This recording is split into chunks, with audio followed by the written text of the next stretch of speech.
почитуван подпредседател, заменик на председателот на влада за европски прашања, колешки колеги пратеници.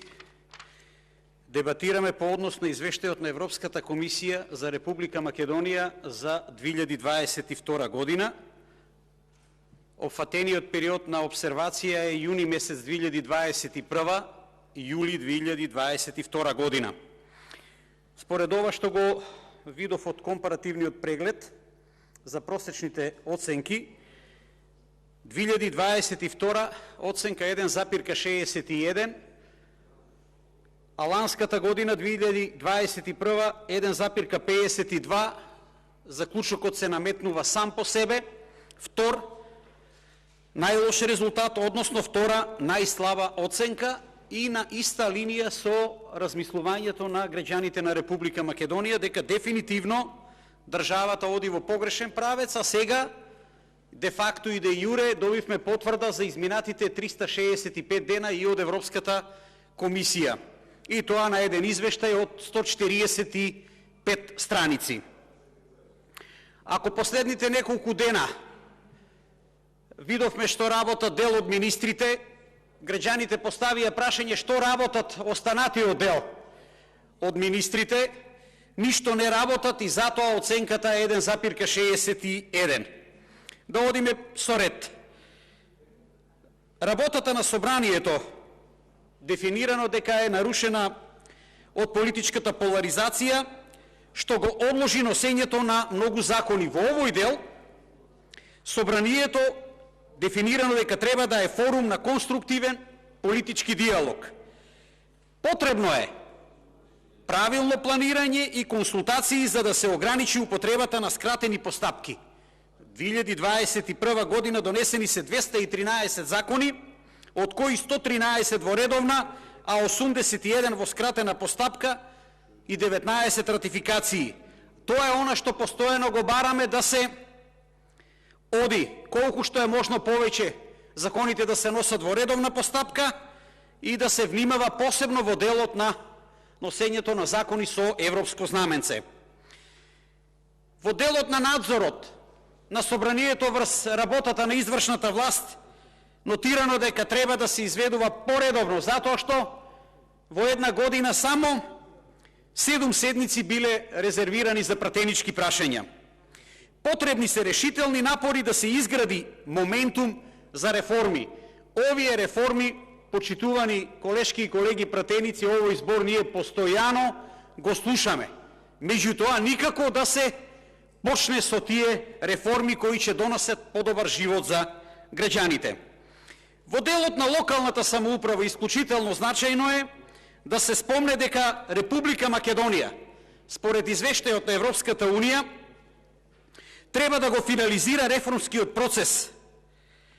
Општините наидоа на сериозни финансиски потешкотии како резултат на инфлацијата и зголемените трошоци за енергија.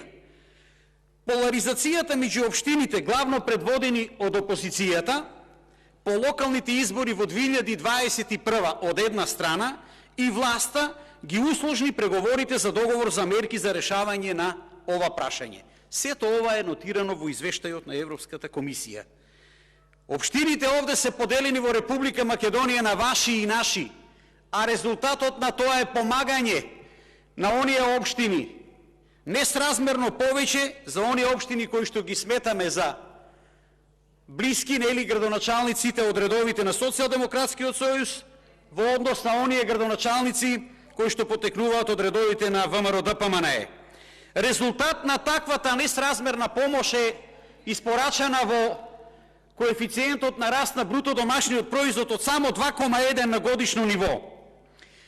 Во извештајот стои дека владата треба да напредува со севкупната реорганизација на надлежностите помеѓу централното и поднационалното ниво. Граѓанските организации и граѓанското општество е клучна компонента на секој демократски систем. Но не треба наместо граѓанско општество да зборуваме за владино општество. Не треба граѓанските организации да бидат застапници и да работат исклучително во интерес на владата. Треба да работат во интерес на граѓаните на Република Македонија. Во делот слобода на изразување, генерално постигнат е ограничен напредок, а ние сите слушнавме овде од претходните излагачи што значи тоа. Исто така нотирано е дека во делот на новинарството нотирани се 8 напади и се бара навремено да се решат сите случаи на закани кон новинарите и насилните действија врз самите новинари. Она што едно од круцијалните подрачја, реформата на јавната администрација, почитувани колешки и колеги, постигнат е ограничен напредок во спроведувањето на препораките од минатата година. Значи и тие препораки кои што беа дадени во минатогодишниот извештај не се воопште земени во обзир и не се процесуирани и не се работи по нив. Повторно е нотирано дека немаме никаков напредок во тој дел. Нема вистински реформи според мене се додека последниот партиски војник не се вработи и не добие добро место, добра плата, добри коефициенти за да биде обезбеден. Затоа немаме реформи во јавната администрација. И затоа нема резултати, како што спомна и колешката Дафина. Не се испорачува резултати во делот на услугите што треба да ги пружат вработените во јавната администрација. Основните вредности на Европската Унија вклучуваат владење на правото. Тоа е окосница. Почитувањето на човековите права. Од огромно значење, нотирано во извештајот, се постоењето на ефективен, а што се подразбира под ефективен, тоа е независен, висококвалитетен и ефикасен правосуден систем и ефикасна борба против корупцијата, бидејќи тоа е почитувањето на фундаменталните права во закон, но и во практика. Но што имаме ние во Република Македонија? Доверба во судството, во правосудниот систем, од само 3, а ја ве уверувам дека не се веќе ни 3. Сето она што се случуваше во изминатиот период, сега веќе дали воопшто постои човек кој што верува, има доверба во правосудниот систем. Јас мислам дека со честни исклучоци не постои такво нешто. Правосудниот систем во Македонија постигна одредено ниво на подготвеност, фактички умерено подготвен. Назначувањето на лица за судии се со единствена цел и таквиот начин на избор за да се створи привод дека утре при промена на власта некој ќе биде заштитен. Но од оваа говорница велам дека такво нешто нема да се случи.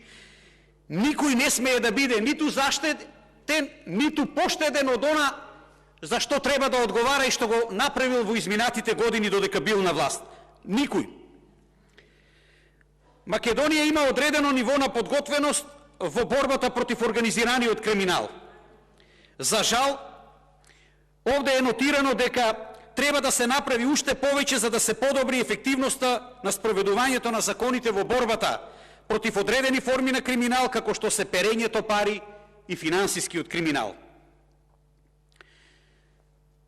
Во однос на економските критериуми, Република Македонија постигна одреден напредок, ниво на подготвеност за развој на функционална пазарна економија, но деловното обкружување продолжува да се попречува поради високиот удел на неформалната економија и бавниот напредок во рационализација на парафискалните давачки.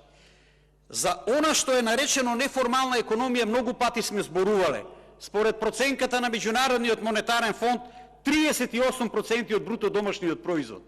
38% од бруто домашниот производ отпаѓа на неформалната економија.